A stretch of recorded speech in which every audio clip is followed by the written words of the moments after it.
Hello tout le monde, j'espère que vous allez bien. Je vous retrouve aujourd'hui dans une nouvelle proposition de vidéo.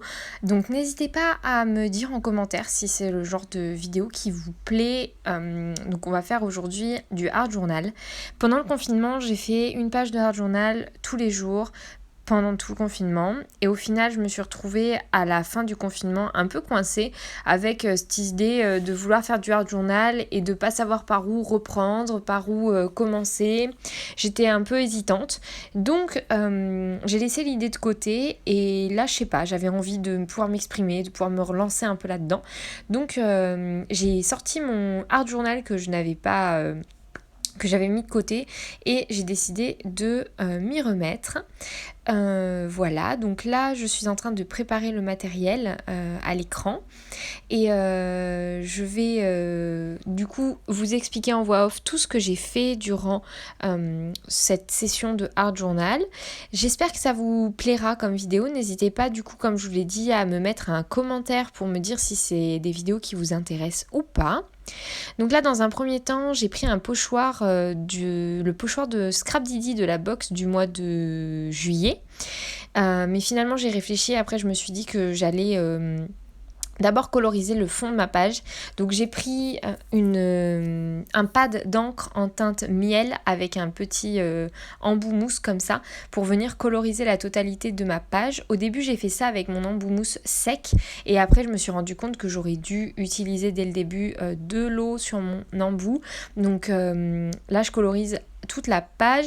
Donc le format de page que je fais, c'est du A6 en format A5 pardon, pas du tout, A5 en format du coup horizontal. Et donc là, vous voyez, j'ai utilisé un petit spray d'eau pour vaporiser sur ma mousse. Et clairement, ça fonctionne beaucoup mieux une fois que j'ai fait ça. Donc clairement, j'ai perdu du temps au début. Mais au final, je me suis rendu compte que le fait de le faire à sec rajoutait quand même de la texture sur mon fond. Donc après, vous allez voir, je vais rajouter de la couleur et revenir un peu par-dessus pour vraiment mettre de la texture sur mon fond. Donc voilà. Ouh là là, j'ai cogné avec ma tête le téléphone. Désolée, vous allez avoir le mal de mer. Là, j'ai pris du coup la teinte Minuit, donc la teinte bleu foncé, navy blue, de toujours des pads E-Zinc. Et je viens avec le pochoir du coup de chez Scrap Didi et un autre embout mousse pour faire des petites bulles. Donc je vais pas faire tout le pochoir, je fais vraiment des petites touches à droite à gauche pour rajouter bien sûr de la profondeur au niveau de mon fond. Donc vous voyez, j'essaye de faire ça parce que le pochoir il est carré et il est beaucoup plus petit que ma page. Si je fais tout le pochoir, ça va se voir, ça va faire un peu bizarre de faire juste un truc carré. Donc j'utilise certains ronds comme ça pour vraiment faire un peu déstructuré. J'en fais à droite, à gauche, j'essaye de remplir un petit peu. Et puis ce bleu marine sur cette couleur un peu ocre, ça rajoute vraiment de la profondeur et ça fonctionne très très bien. Les deux couleurs ensemble, elles vont très très bien. Donc voilà pour ça. C'est vrai que ce hard journal, je voulais vous faire le tuto de la réalisation de ce hard journal. Je pense que je vous ferai le tuto dans quelques jours. J'en ai un autre en fait de livre comme ça, donc je vais vous faire le tuto. Donc restez connectés, le tuto arrivera.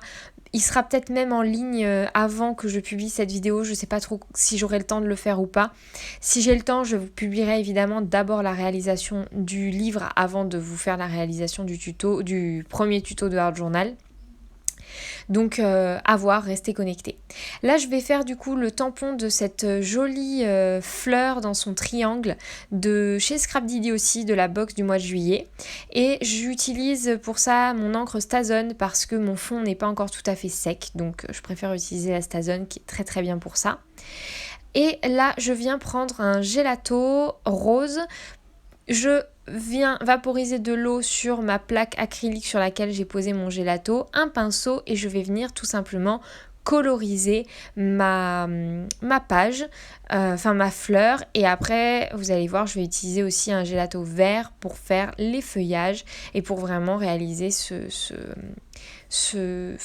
rajouter de la profondeur et de la texture dans dans mon tamponnage. Ce tampon, il est très très beau, il est très fin, j'aime énormément. Du coup, c'est un tampon qui a été fait en collaboration avec Canal et Citron pour la box Scrap Didi de juillet-août.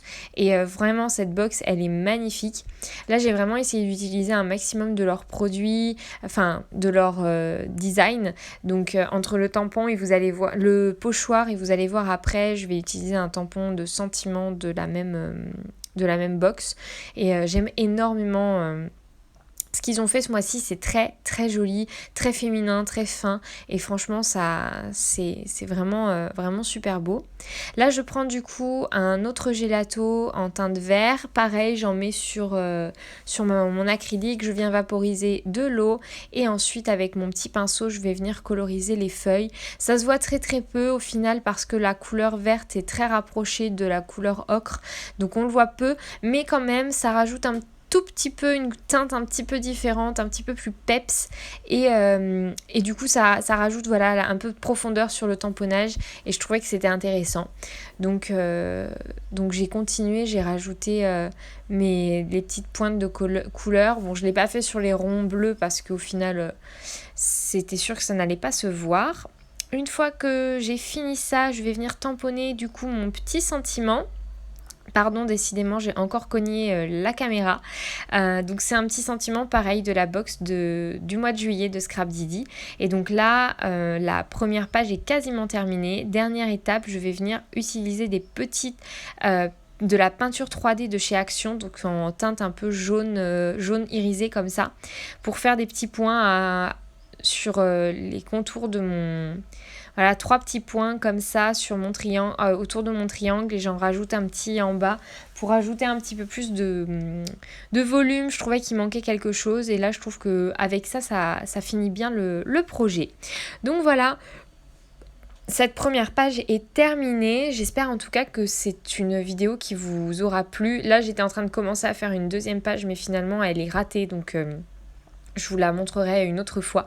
Mais voilà, j'espère en tout cas que ça vous plaira et que cette vidéo vous aura plu. Je vous laisse du coup me dire ce que vous en avez pensé. Et je vous dis à très très bientôt pour de nouvelles vidéos et scrapez bien.